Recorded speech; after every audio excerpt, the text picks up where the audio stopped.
సముద్రానికి ఇసుకను సరిహద్దుగా దేవుడు నియమించాడు. సముద్రపు అలలు భయంకరమైన బొరబడితో వస్తాయి. కొన్నిసార్లు అలలు చూస్తే తాడి చెట్టు అంత పైకి లెగుస్తాయి. ఎంత పైకి లేచినా, ఎంత వేగంతో వచ్చినా ఎక్కడి దాకా వస్తాయి? ఒడ్డుని ఇసుకుందే అక్కడ దాకా వచ్చి ఎంత స్పీడ్గా వచ్చిందో అంత వెనక్కిపోద్ది. సరిహద్దు దాటి సముద్రం బయటికి రాదు. ఒకవేళ ఎప్పుడైనా సముద్రంలో ఉన్న అలలు, సముద్రంలో ఉన్న నీళ్లు సరిహద్దు దాటి పొంగి ప్రవహించాయా, సునామీ వస్తుంది. మా ఒక అన్నగా చెప్తున్నా, ఒక నాన్నగా చెప్తున్నా, ఒక తండ్రిగా చెప్తున్నా, ఒక భార్యగా నీకు ఒక హద్దు దేవుడు గీసాడు. భర్తతో సంతోషంగా బ్రతుకు, తప్పులేదు. భర్తగా దేవుడు నీకు ఒక హద్దు గీసాడు. నీ భార్యతో సంతోషంగా ఉంటావు. హద్దులో బ్రతికేవా, హాయిగా జీవిస్తావు.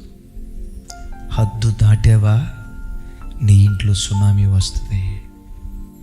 దేవుడు ఒక హద్దు గీశాడు. నీ కష్టాధ్యతంతో, నీ జీతంతో నువ్వు తృప్తిపడు, నీ జీతంతో నువ్వు సంతోషించు.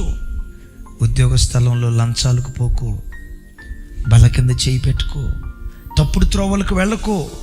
దేవుడు నీ ఉద్యోగంతో, నీ జీతంతో తృప్తి పడమని దేవుడు నీకు హద్దు గీసిన తర్వాత, హద్దు దాటితే, హద్దు ఎప్పుడైతే దాటుతామో, సముద్రపు నీళ్లు దాటితే సునామీ ఎట్లా వస్తుందో, హద్దు దాటితే మానవాళి బ్రతుకులో నష్టాన్ని ఎదుర్కొంటాం.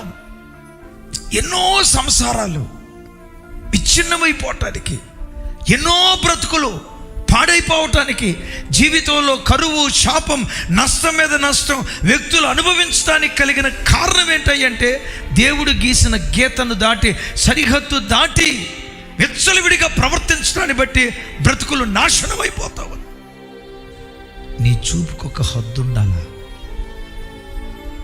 నీ మాటకు ఒక హద్దు ఉండాలా, నీ ఆలోచనలకు ఒక హద్దు ఉండాలా. హద్దుల్లో బ్రతుకు, సురక్షితంగా జీవిస్తావు. టెన్నిస్ ఆట మీరు చూసి ఉంటారు కదా.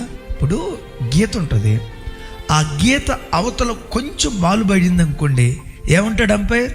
ఫౌల్ అంటాడు. ఇప్పుడు క్రికెట్లో ఈ గీతకు అవతల బాలు కొంచెం అట్లా పోయింది అనుకోండి, అంపైర్ ఏమంటాడు? వైడ్ అంటాడు. నేనంట, ఆటకే అంత నియమం అయితే నీతి కలిగిన న్యాయాధిపతి అయిన దేవుడు ఒక వ్యక్తి దగ్గర నుంచి ఎంత నీతి విలువతో కూడుకున్న నియమాన్ని కోరుకుంటాడో ఆలోచించు.